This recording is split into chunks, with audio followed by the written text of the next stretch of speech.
L'after de l'été, 21h, 23h. L'after de l'été, c'est l'after des plages, c'est l'after du retour des plages pour vous qui êtes peut-être en vacances, qui nous écoutez. Tu as tout à fait raison. Il nous faudra un jingle, tu crois pas? Avec un bruit de glaçon et de cigale, ou les deux. Tout à fait. Ouais, bien c'est possible. On peut oui, ça. avec notre réel, on a possible. des moyens. Ouais. Et donc voilà, vous nous écoutez en revenant de la plage, et bien vous avez toutes les infos mercato grâce à Savère Desfarges. Et vous avez une info d'ailleurs qui concerne Mbappé et Monaco s'agace en fait. Exactement, Monaco qui s'agace. Pourquoi? Eh bien parce que deux différents clubs s'intéressent évidemment aujourd'hui à Kylian Mbappé et normalement, et c'est d'ailleurs inscrit dans la loi, dans les différents registres, que les clubs intéressés par des joueurs doivent d'abord discuter avec les clubs. Et c'est le règlement de la FIFA. C'est le règlement de la FIFA, voilà. Et concernant Kylian Mbappé, cela n'a pas été le cas vraisemblablement, puisque l'AS Monaco s'en est fustigé à travers un communiqué publié en fin d'après-midi. Monaco qui regrette la façon dont les grands clubs européens approchent Kylian Mbappé.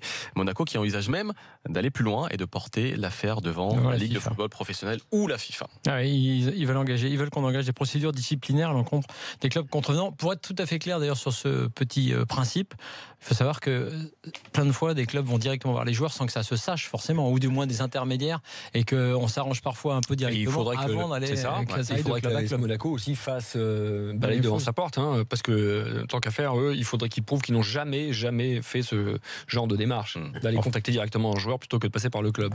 Bon voilà, ce dont je doute. Pour l'instant, il est toujours à Monaco en tout cas. Il est toujours à Monaco. Mapou à Montpellier, c'est possible. C'est possible. Lui qui a été champion de France d'ailleurs avec Montpellier. Oui. Le joueur ne figure pas dans la liste des 24 joueurs de l'Olympique Lyonnais qui se sont envolés direction la Chine pour un stage. Mapou Yanga Mbiwa, le défenseur central, reste un joueur convoité, lui qui doit rencontrer le président Aulas dans les prochains jours.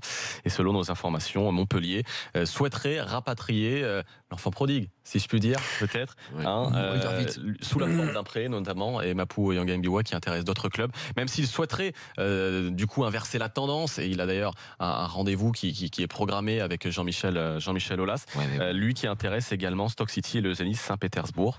Voilà, pour la piste Mapou Yanga Mbiwa, peut-être du côté de Montpellier, peut-être du côté de Stoke ou du Zénith Saint-Pétersbourg. Clément, supporter de Montpellier, est avec nous. Salut Clément. Salut les gars. Alors, Salut Clément. Le retour de Mapou, qu'est-ce que tu en penses? Que s'il nous fait la même saison que l'année du titre, pourquoi pas, mais s'il nous fait les saisons qu'il a fait à Lyon, moyen. Donc t'es pas plus chaud que ça, quoi. Bah non, pas plus, parce que défensivement, on a l'habitude d'avoir notre père là derrière, Elton Congrès, donc je sais plus si d'ailleurs Congrès, je sais même plus qu'il est parti, il reste, je sais plus. Mais je pense que sur le marché, il y a mieux à faire, quoi, en tout cas, mais bon, pourquoi pas.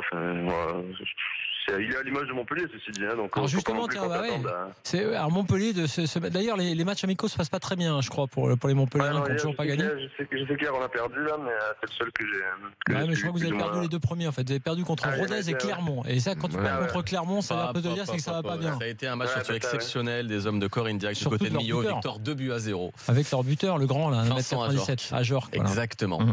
Il pourrait jouer à Majorque, lui. Alors Clément. Non, c'est pas ta meilleure celle-là. Non, c'est vrai que c'était un peu raté. Du tout, mais tu vois, je suis vraiment sympa. T'aurais pas dû la souligner. Clément, un mot sur justement ce début d'été montpelliérain, alors qui a été marqué en plus par le décès de Louis Nicolin, et ce début de mercato qui est un peu tristoun. On a dit les résultats aussi. Vous êtes comment, vous les supporters montpelliérains?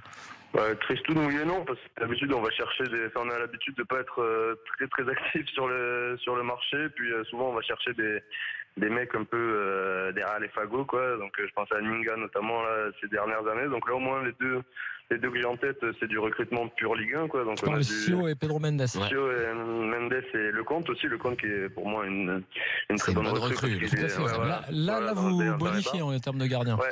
Donc ça clairement, je trouve que là pour une fois, je le trouve pas si tristoun comme tu dis là pour le début. Après à voir ce que ça va donner ensemble, quoi. Ok, bon bah écoute, on verra ça. D'ailleurs, sache qu'on va parler de Montpellier demain dans l'after, et donc tu es le bienvenu si tu veux rappeler, puisque Montpellier sera l'occasion pour nous d'un petit détour dans le cadre de notre Tour de France des clubs. Une autre info qui concerne Gilles Charito, dont on avait parlé pour la France d'ailleurs il y a quelques temps, mais du côté de Lyon notamment. Du côté de Lyon, effectivement, Lyon s'était intéressé Ouais, à un moment, à la piste Chicharito, l'attaquant mexicain du Bayer Leverkusen, son club allemand a donc trouvé un accord avec West Ham du côté de Londres en Angleterre pour devenir donc l'attaquant numéro 1 de West Ham. Accord trouvé aux alentours de 9 millions d'euros, 19 millions d'euros pour Chicharito, voilà, l'attaquant mexicain qui prend la direction de l'Angleterre. Ça reste un bon prix. Et vous savez qui sera son premier match?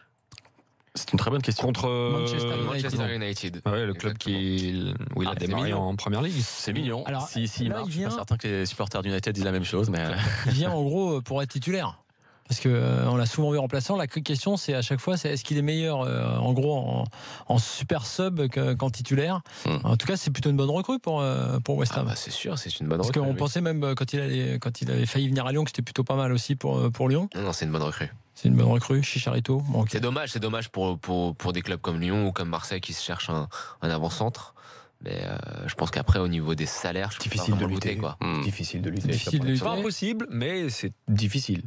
C'est clair que voilà, Chicharito retourne en Angleterre après son passage à Manchester. Il ira à West Ham. Il ne sera donc pas en Ligue 1. Merci Saber, évidemment. Merci Saber, à vous. Revient nous voir du nouveau sur l'affaire Neymar, notamment. Bien sûr. Ouais, mais j'ai failli descendre hier soir par rapport à Thiago Maia. Ah oui, Thiago Maia qui va atterrir à Lille, c'est ça? Exactement. C'était un petit peu trop tard dans l'émission. C'était un petit peu trop tard et finalement. C'était une question d'horaire. Tant pis. Ouais, c'était une question d'horaire. Il était 22h57. Il était un petit peu tard. Je m'étais démaquillé, c'est ça. Tu m'as démasqué, mais je voulais pas montrer mon véritable visage. Donc Thiago Maia au passage sur va à BFM Lille. Sport. Thiago Maia, exactement, qui va devenir la plus grosse recrue de l'histoire de Lille en termes évidemment d'indemnité de transfert, 14 millions d'euros. Il a embarqué ce soir du côté donc du Brésil, direction Paris puis Lille. Ouais, Paris, lui qui est un ancien joueur aujourd'hui de Santos, il devrait s'engager pour 5 ans du côté de Lille. Très bien, merci beaucoup pour toutes ces infos. Vous voulez retrouver ces infos sur rmcsport.fr. Et nous, dans quelques instants, on va parler de Nantes puisqu'on va recevoir Valentin Rongier, le milieu de terrain nantais. Vous pouvez d'ailleurs, vous, supporters nantais, nous appeler au 32-16 pour nous poser vos questions ou surtout lui poser vos questions. À tout de suite.